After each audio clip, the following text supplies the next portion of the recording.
كنت تجيب ملوخية متخرطة وخلاص. ملوخية متخرطة؟ اه، ازاي يعني ملوخية متخرطة؟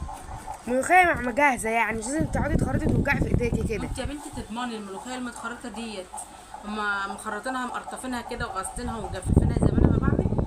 ما تضمنيش. ده انت عارفه بيعملوا ايه؟ ممكن يكونوا بيجيبوا الملوخيه ويروحوا منزلينها في المكنه كده، بيعملوها بقى تبصي بحشيش اللي بيبقى فيها بالحاجات اللي بتبقى فيها، ويروحوا ضاربينها في المكنه وخلاص. ما هي متخرطه جاهزه وخلاص، متخرطه ماشي، في بس اسمها الاكياس. ملوخية برضه.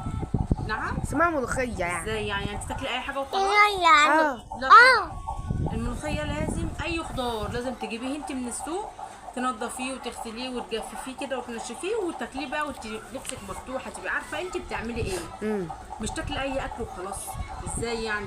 لا طبعا انا ما اعرفش اكل اكل كده يكون متفرز جاهز. ده حتى انا جربت ان انا اجيب اكياس بسله مثلا في المتفرزه جاهزه من السوبر ماركت، لقيتهم بيحطوا البسله، يعني بصوا لو فيها بسلايه بايظه ما بتتشالش، ما فيش ضمن، بتتحط كلها في قلب بعضها بقى، ايه مدونه بقى مش مدونه، بتتحط وخلاص. فانا استحاله اجيب خضار متفرز، استحاله. لازم الخضار يجي يتغسل ويتنضف ويتجفف كده، وبعدين بقى ايه نبتدي ان احنا نعمله. تاكلوا بألف هنا وشفا. متنسوش تحطوا اللايك وتعملوا شير الفيديو وتصلوا على الكومنتات، وكل سنه وانتم طيبين.